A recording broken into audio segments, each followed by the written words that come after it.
The Pirelli Sportbike National Championship was launched yesterday by Stuart Higgs and the guys at the Bennetts British Superbike Championship. And Stuart, we've got three lovely examples here. What can you tell us about this brand new championship for 2024? Well, it's really exciting, Duncan. I mean, we've thought long and hard about this, and we've consulted with, very importantly, the manufacturers, because we have to represent what's happening in the broader motorcycle world, and that is the sectors of motorcycles that are actually being sold.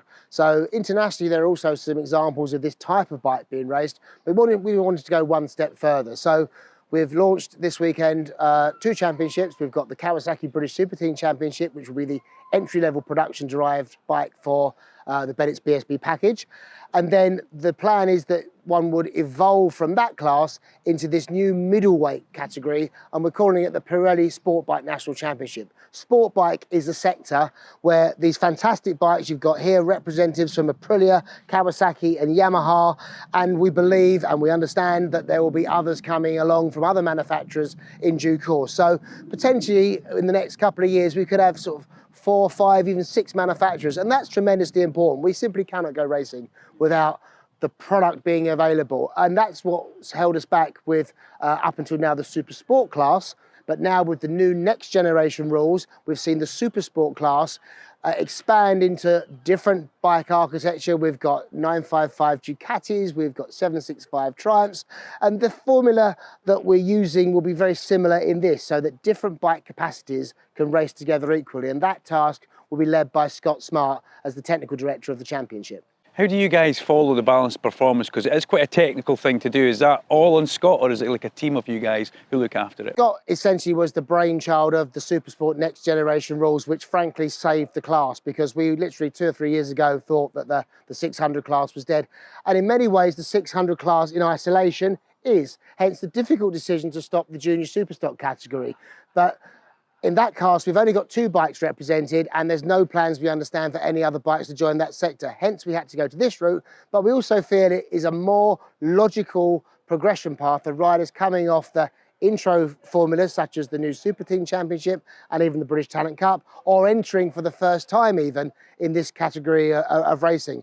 And from then, they can move on to Super Sport or Super Stock. So we're filling this, frankly, uncharted territory of the sport bike class, which will see, bikes and sounds and sights that we haven't seen before. So it's a really interesting time, and it's going to certainly rejuvenate the 2024 season. And with it being announced just yesterday, has there been a bit of excitement and buzz in the paddock? Do you know a lot of people are interested in doing this class? Well, I mean, we're seeing some relief in some parts, but also, honestly, obviously, people who are in existing classes that won't be carrying on, obviously, for them it is a disruption. But we would hope that people are pragmatic and see that there is now a pathway that reflects what's going on in the industry, and that is a reason that outweighs all at the moment. Yeah. Stuart Higgs, thank you very much. Best of luck with the new championship for 2024. Thank you. We're joined by Scott Smart now, who's the technical director for the Bennetts British Superbike Championship. And Scott, you've got the job of making sure all these bikes are equal for the new Pirelli Sportbike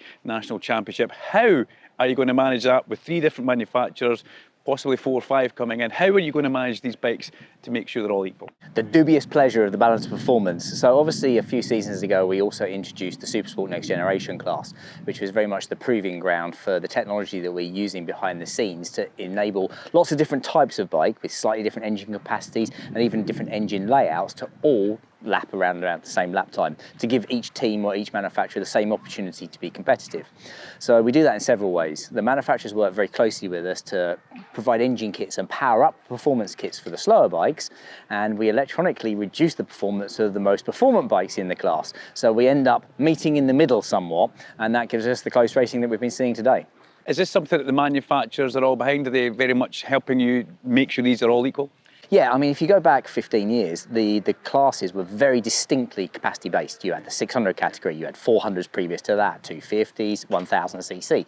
It was very easy. You were in whichever category.